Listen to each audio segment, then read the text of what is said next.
Hello दोस्तों, क्या आप भी पावर कट का सामना कर रहे हैं? बिजली जाना हमारे यहाँ पे एक कॉमन प्रॉब्लम है, ना सिर्फ गांव खेड़ों में बट छोटे छोटे शहरों में भी। आप इस बात से तो एग्री करोगे कि रोटी, कपड़ा और मकान के बाद बिजली हमारी एक बेसिक नीड बन गई है। दोस्तों, इलेक्ट्रिसिटी की डिमांड इंडिया में बढ़ती ही रहने वाली है because of the rapid economic growth और increase usage of the cooling appliances. तो क्या आपको लगता है कि बढ़ते हुए इलेक्ट्रिसिटी डिमांड को सप्लाई मैच कर पाएगा? इसलिए हम आज बात करेंगे एक ऐसे गैजेट के बारे में जो इंडियन हाउस होल्ड के लिए बहुत ही ज़रूरी है। वो है इन्वर्टर बैटरी। पावर कट से परेशान हो गए हैं तो आपके लिए एक अच्छा सोल्यूशन है। लेकिन शुरू करने से पहले अगर सब्सक्राइब नहीं किया है तो अभी कर लीजिए ऐसे ही अच्छे वीडियोस के लिए, और लाइक करके हमें मोटिवेट कीजिए। पहले देखते हैं वो कौन से फैक्टर्स है जो आपको कंसिडर करने चाहिए एक इन्वर्टर और बैटरी आपके घर के लिए चॉइस करने से पहले। सबसे पहले बात करते हैं आपके पावर नीड्स के बारे में। जब भी बैटरी खरीदने जाओगे, ये सोचो कि किन किन चीजों के लिए आपको बैकअप देना है, जैसे कि घर में यूज होने वाले लाइट्स, फैंस, टीवी और फ्रिज। इन सब का वैटेज ऐड करके टोटल लोड कैलकुलेट कर लो। इससे आपको पता चलेगा कि आपको कितनी कैपेसिटी की बैटरी चाहिए। अब आपको आपका पावर रिक्वायरमेंट पता है तो चलिए बात करते हैं इन्वर्टर कैपेसिटी की। इन्वर्टर कैपेसिटी कैलकुलेट करते हैं वोल्ट एम्पियर में, यानी कि VA में। ये एक टोटल रिक्वायरमेंट होती है after considering the power factor, जो होता है 0.8 घर के लिए। अगर आपको 680 वॉट्स की इलेक्ट्रिसिटी की जरूरत है तो आपको इन्वर्टर कैपेसिटी होनी चाहिए 850 VA या उससे भी ज्यादा। हमारा अगला पॉइंट है टाइप्स ऑफ द इन्वर्टर्स।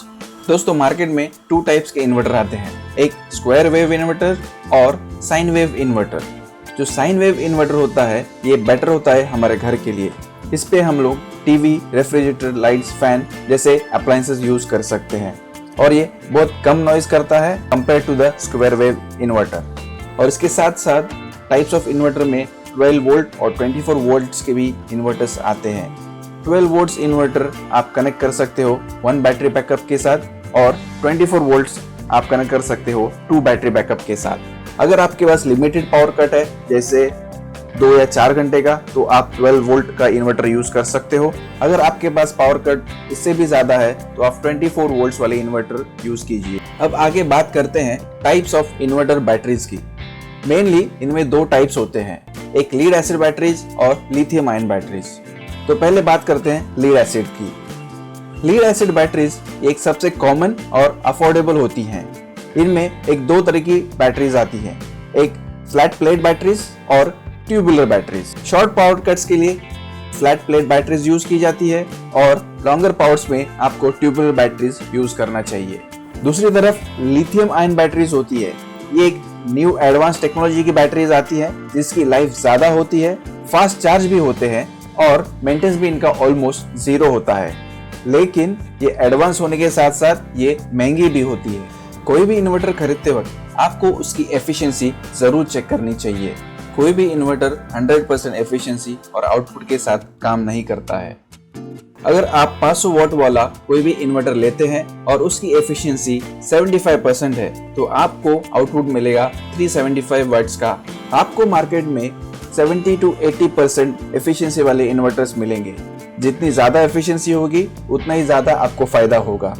इसके साथ साथ आपको कुछ एडिशनल फीचर्स भी कंसिडर करने होंगे, जैसे कि eco and UPS mode. Eco mode में आप लाइट अप्लायंसेस जैसे LED bulbs, tube lights, fans चला सकते हो और बिजली की बचत भी कर सकते हो। दूसरी जगह यूपीएस मोड में आप हेवी अप्लायंसेस जैसे टीवी, फ्रिज, वॉशिंग मशीन भी सेफली चला सकते हो। इसके साथ ही आपके इन्वर्टर में बाईपास मोड भी होना चाहिए। ये एक बहुत ही यूजफुल फीचर है। जब इन्वर्टर माल फंक्शन हो जाता है तो आप कंटिन्यूसली पावर ले सकते हो आपके मेन ग्रिड से। इनके अलावा भी आपके इन्वर्टर में एडवांस फीचर भी होने चाहिए, जैसे कि डिजिटल डिस्प्ले, जहाँ पे आप current status, battery charging level सब देख सकते हो।